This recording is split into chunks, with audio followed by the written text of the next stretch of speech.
Bonjour et bienvenue. Aujourd'hui, on se penche sur un sujet clé dans le tourisme leurre, la création et la diffusion de contenu.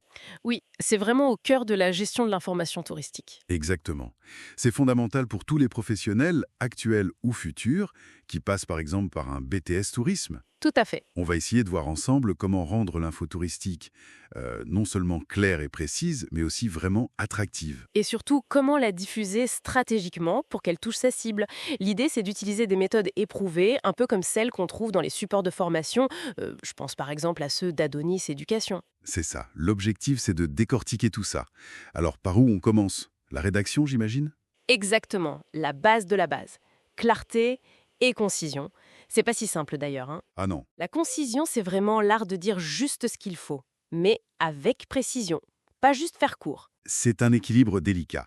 Mais une fois qu'on a ça, comment on s'assure que le message, qu'il parle vraiment à la bonne personne? Ah, voilà le point crucial. L'adaptation. Il faut absolument ajuster le style, le ton, même le vocabulaire en fonction du public qu'on veut toucher. Hmm, Prenez un exemple concret, disons Riviera Verde.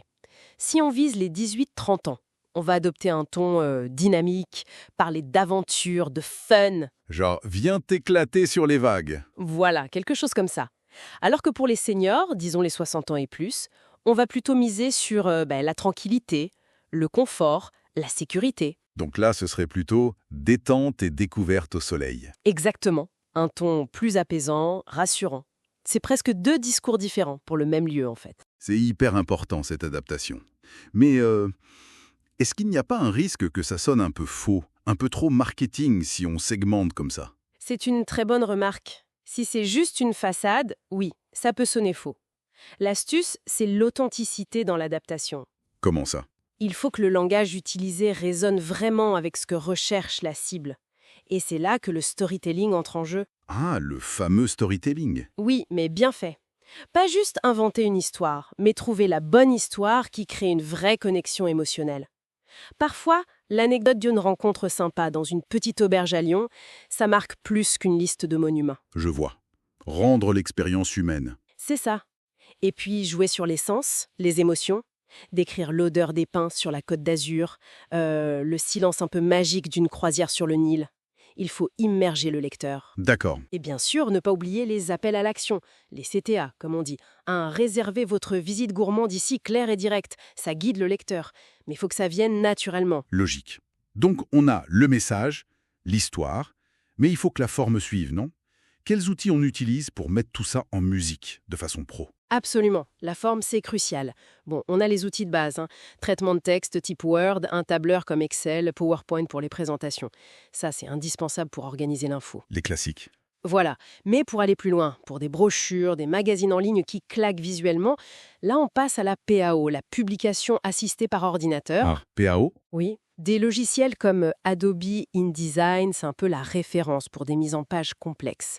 Mais il y a aussi des alternatives plus accessibles, comme Canva, qui sont devenues très populaires et permettent déjà de faire des choses très bien. Canva, oui. Beaucoup de gens l'utilisent. Et attention, le design graphique, c'est pas juste pour faire joli, hein. C'est stratégique. C'est-à-dire?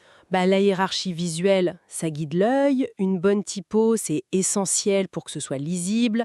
Les couleurs, ça évoque des ambiances, ça renforce l'identité de la marque ou de la destination. Faut que tout soit cohérent. D'accord. La cohérence visuelle est clé. Et on peut aussi mentionner rapidement les outils pour publier en ligne, j'imagine. Les sites web, les blogs. Ah oui, bien sûr. Les plateformes CMS comme WordPress sont incontournables pour gérer un site ou un blog. Et puis, évidemment, les réseaux sociaux qui sont des outils de publication à part entière. Bon, alors, notre contenu est prêt, il est beau, il est bien écrit. Maintenant, le gros défi, comment on s'assure qu'il arrive aux bonnes personnes, qui ne se perdent pas dans la masse d'infos? C'est toute la question de la stratégie de diffusion. Et là, il n'y a pas de recette miracle, pas de canal unique qui marche pour tout. Il faut choisir.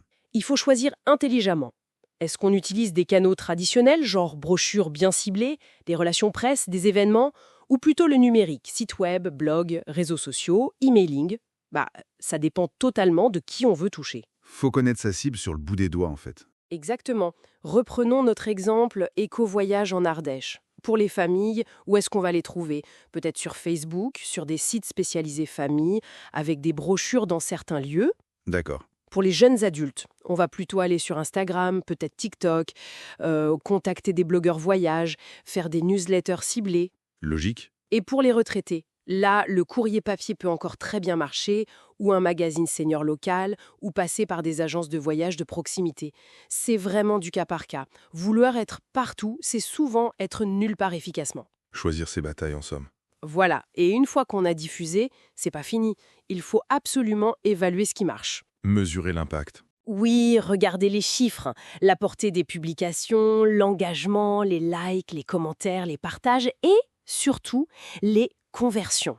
Combien de réservations ça a généré concrètement? Pour ajuster le tir après. Exactement. Et un dernier point, souvent oublié mais essentiel. Tout ce qui est gestion en coulisses. L'archivage correct des informations et, bien sûr, la conformité réglementaire. Je pense notamment au RGPD pour les données personnelles. C'est crucial pour être durable et sérieux, tout simplement. Très juste. Donc si je résume un peu tout ça, pour un contenu touristique qui fonctionne vraiment, il faut une rédaction hyper ciblée, qui sait raconter une histoire, émouvoir. C'est ça. Ensuite, une mise en forme impeccable grâce aux bons outils, qu'ils soient simples ou plus avancés comme la PAO. Tout à fait. Et enfin, une stratégie de diffusion maligne, multicanale, mais pensée pour chaque type de voyageur, sans oublier de mesurer et de respecter les règles.